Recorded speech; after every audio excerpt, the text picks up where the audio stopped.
A game launch party in a remote mansion. No signal, no escape, and a secret nobody sees coming.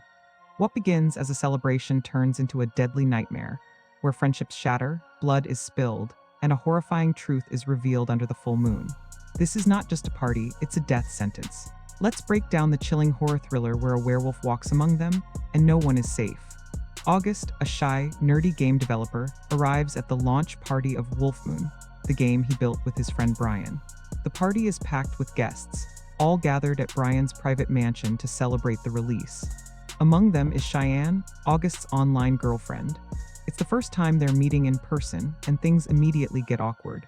August discovers she's a cam girl, and unable to handle the situation, he awkwardly backs off and asks his friend Stan to show her around. Meanwhile, another guest, Nikki, steps out of the bathroom only to run into her abusive ex-boyfriend Yannick. To her shock, he's at the party, claiming he's changed and wants her back.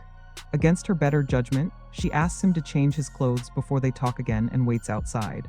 But before Yannick returns, someone she recognizes approaches, and without warning, murders her in cold blood. Back inside, the party is in full swing.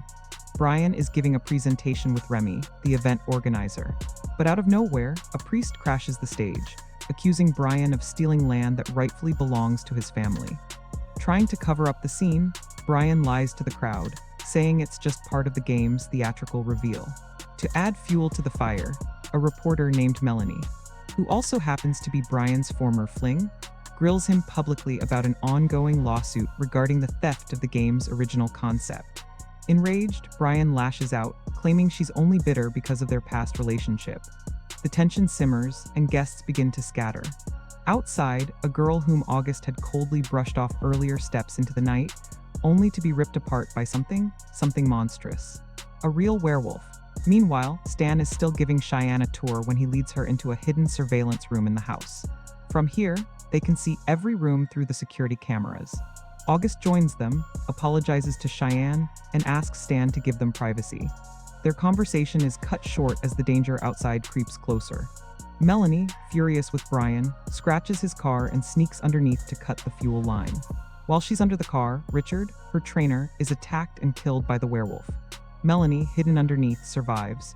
The main party ends and only VIP guests remain for the private after-party. Suddenly, a scream pierces the silence.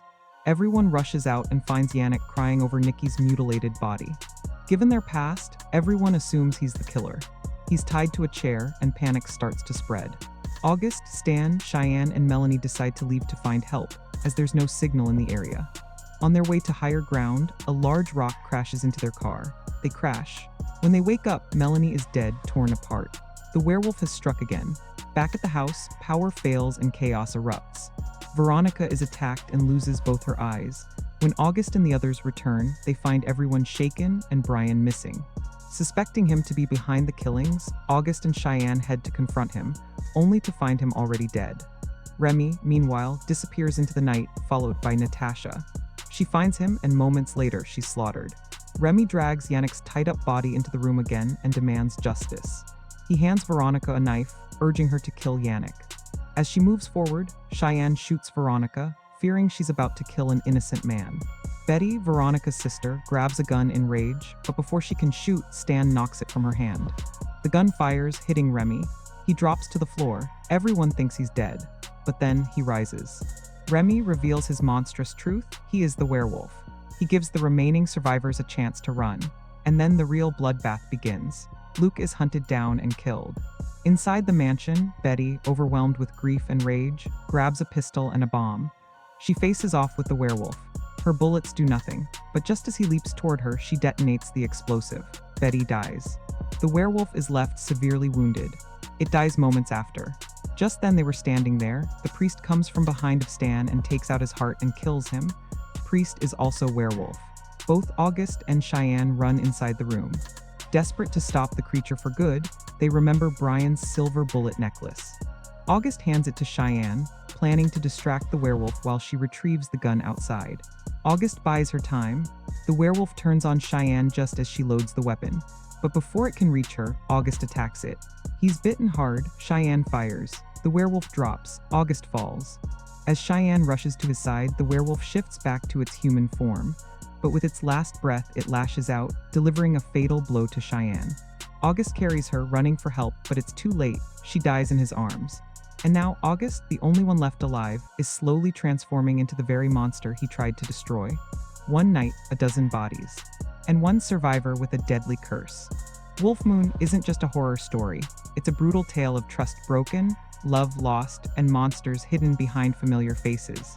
In the end, August survived the bloodbath, but the wolf survived inside him. The question is, when the next full moon rises, who will be his first victim?